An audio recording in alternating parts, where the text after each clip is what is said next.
This is One on One.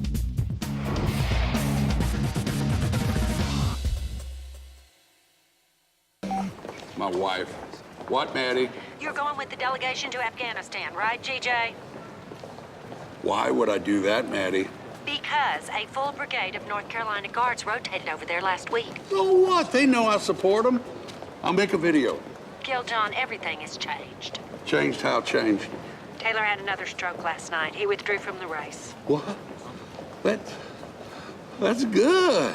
Well, not for him, obviously, but... Now, that's an outstanding development. Wrong, Honey Bear. Guess who just announced he's running? Who? Digger Mancusi. Huh? You're in a real race now, darling. You can't just sit in your little man cave anymore waiting to be reelected. God.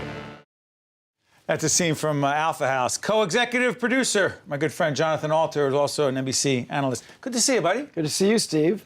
And now that was season one, season Yeah, two. That was the beginning of season one, and we're now 21 episodes into Alpha House, and picking up a lot of new viewers all the time because people are just kind of getting accustomed to the fact that Amazon is now in the original content business, and this is Amazon's first show, and they now have, several that are on the air. Although I'm not sure he's calling them on the air, since it's you can find them. Video is quite the right description. John, do me a favor. Describe for folks who don't know what Alpha House is. Yeah. Describe it. So as you can see, it stars John Goodman, and he is one of 4 Republican senators who live in a townhouse, a kind of a man cave, frat house on Capitol Hill. Who are the others? The others are played by Mark Consuelos, who some people might remember. Kelly Ripa's husband. Right. Yeah. Clark Johnson, an actor and director who was in the last season of The Wire. He kind of dominated as the newspaper editor in The Wire. Yep. And Matt Malloy, 6 Feet Under, wonderful comic actor. And then we have Bob Balaban, Wanda Sykes. The two of them play Democratic senators, and they, interact with our Republicans. It's kind of roughly based on where Senator Schumer and Senator Durbin and some others live on Capitol Hill. Dick Durbin, they live on Capitol Hill now, except we changed them from Democrats to Republicans because Republicans are a little funnier nowadays. Republicans are funnier? Yeah. Really? Yeah.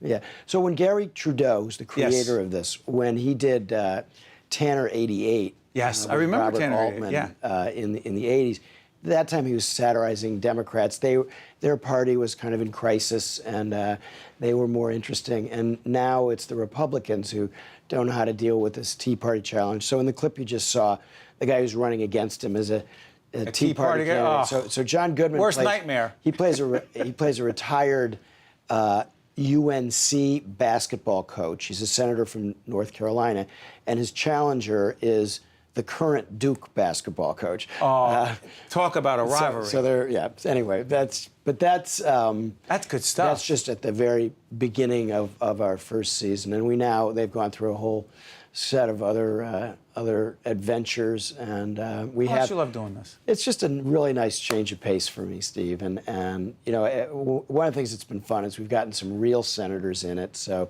we had some cameos, right? Schumer's in season 1, and then Chuck Schumer. Yeah, and then this season we have Senator Elizabeth Warren and Senator John McCain.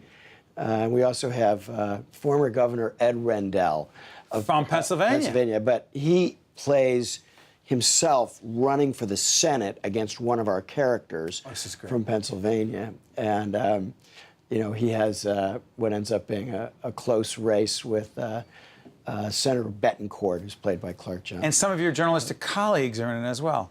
A lot.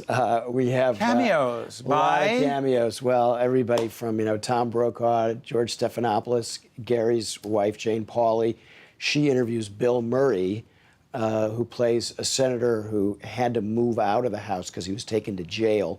And so he makes a cameo in the first episode of season 1, and then in the first episode of season 2, he's interviewed in an orange jumpsuit and a do-rag from jail where the disgraced senator is. And then David Axelrod is in it, and Penn Jillette, the magician. Jillette.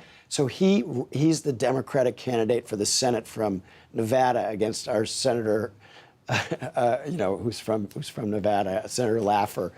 And Senator Laffer is his wife is played by Amy Sedaris, who is an actress that an awful lot of people like. Again, tell folks where they can find this. It's on Amazon. You need to subscribe to Amazon Prime, which gives you the free shipping, free 2-day shipping, and then you get on October 24th, we're binge releasing all 10 episodes of the second season. You can watch before,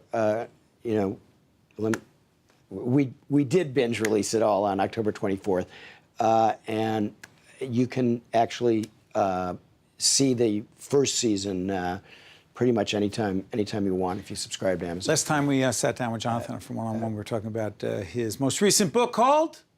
The Center Holds, Obama and His Enemies. All right, before I let you out of here, I got like a minute and a half.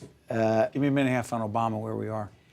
So it's really amazing what has changed in the last few months since he was giving commencement addresses and threading a very careful kind of non-interventionist path, taking pride in the fact that he would be remembered as the president As the center held, John. Ended 2 wars. Oh, the center definitely held. The reason the book's called The Center Holds is because the 2012 election, which is what that book covers, was about whether your book. Is that okay? Yes, we got it on love the screen. It. Was about whether the country was going to shift dramatically to the right. As he held. And he's in trouble, but in some trouble politically, obviously.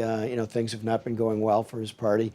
But I think that history will see him as a good, though probably not a great president, not in the first rank.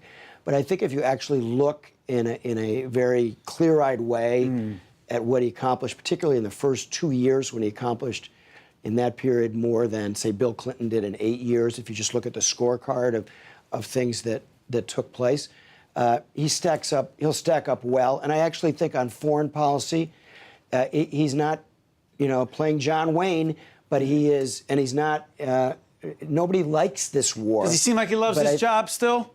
John, come on. He's never loved the job. That's one of the paradoxes of Barack Obama that I explore in The Center Holds. He is an enormously successful politician. Doesn't love the job. Got reelected, got over 50% of the vote twice for the first time since Eisenhower. That's political success, but he does not like politics.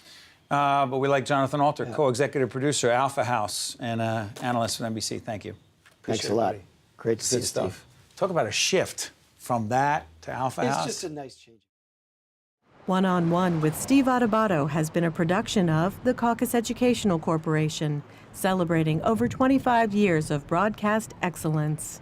This special edition of One-on-One with Steve Adubato is brought to you from the Tisch WNET studios at Lincoln Center.